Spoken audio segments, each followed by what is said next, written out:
Welcome to Poets from the Neighborhood. I am VeerajaR. And I'm Jeff Hardin.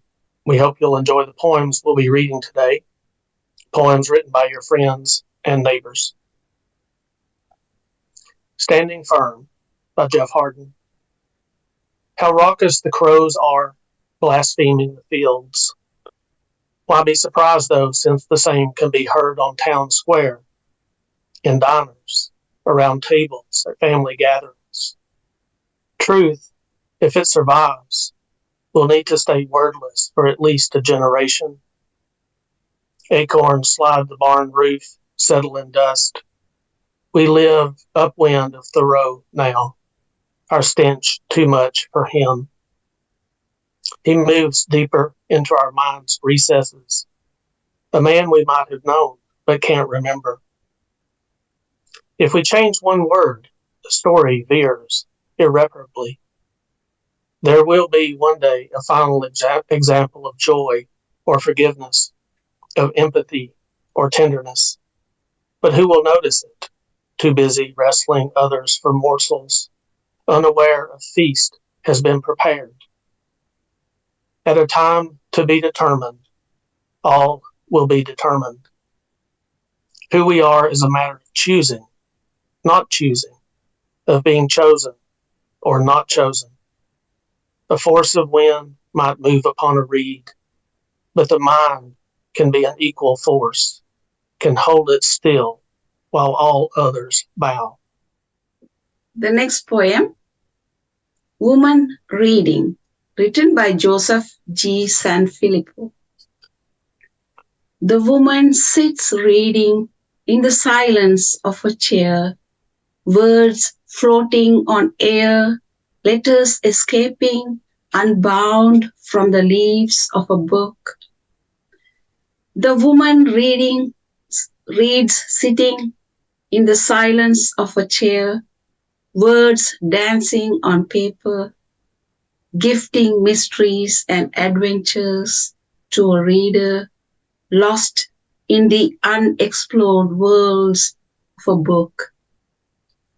The woman sits reading in the silence of a chair, a blanket covering the hours spent among the words, painting the beauty hidden in syllables describing life's joy and sorrow found in the yellowing pages of a book.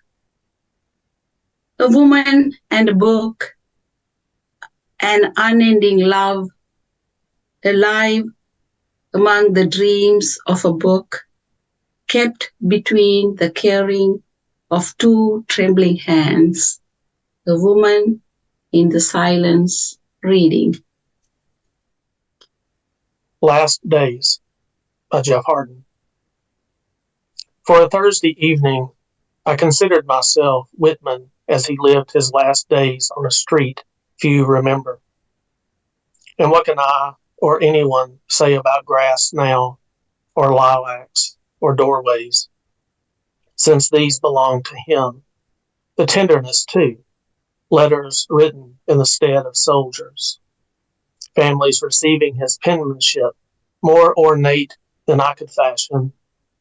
And I look for him as he told me to, I who expect to be forgotten, but leap to catch a magnolia limb and press my face against sweetness and still weep for Lorca, talking out loud to God about certain psalms, how the wording could be improved, not ecstatic enough, my own questions stumbling, and how, oh how, abound in love as fiercely as I wish to.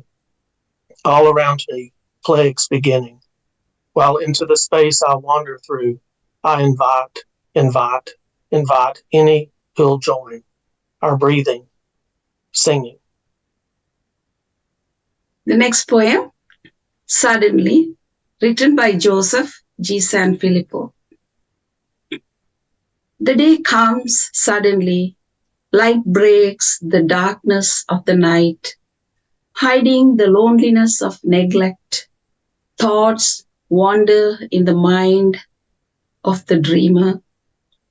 Light seeks a way through windows still closed. Eyes want the comfort of not seeing the absurdities of the day at its birth. Blessed are the blind who see not the sadness of aching faces of a multitude roaming to undesired abodes.